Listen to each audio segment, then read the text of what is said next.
Hey everyone, how are you? I hope things are going well, and today I wanted to talk about 3 tips that you can use after you binge. Now, let's say that you feel like you're really making progress, you're starting to find peace with food and eating intuitively and in a balanced way. Well, that is wonderful, and congrats for you. But as you know, a lot of times when we start something new or we start trying out either a new diet or making peace with food, whatever it is that you're trying out, you can have setbacks. And that's expected.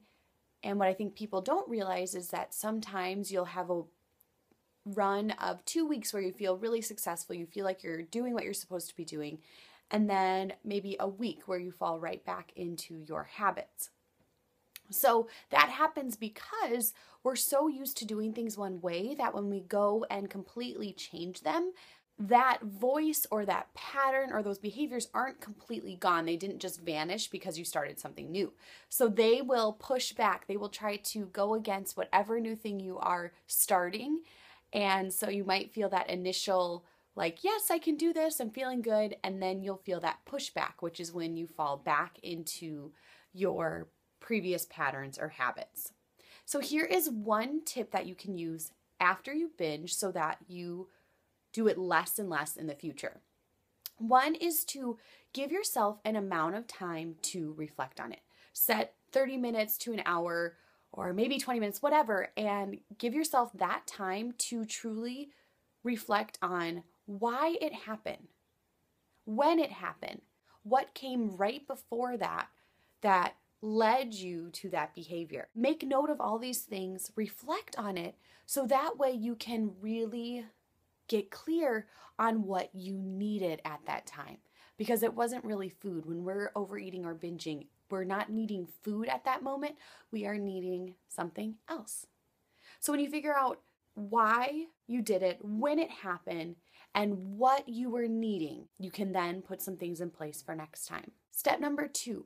Since you just figured out what you were actually needing in that moment, maybe you were bored or lonely or tired or really frustrated, whatever it was, once you figure that out, step number 2 is to decide what you're going to do about it. So let's say you were reaching for food because you were feeling really anxious about something and it was soothing you and helped you relax at that moment.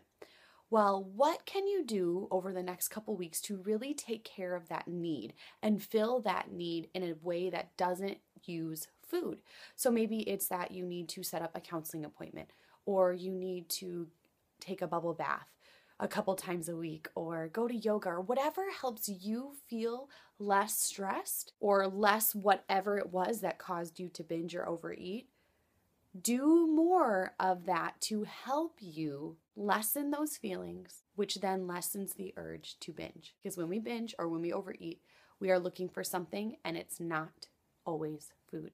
Tip number 3 is to write down exactly how you felt after it happened. How did your skin feel? How did your heart feel? How did your body feel? What feelings or emotions were you having afterwards? Then write that down and give yourself permission to move on, because it is in the past.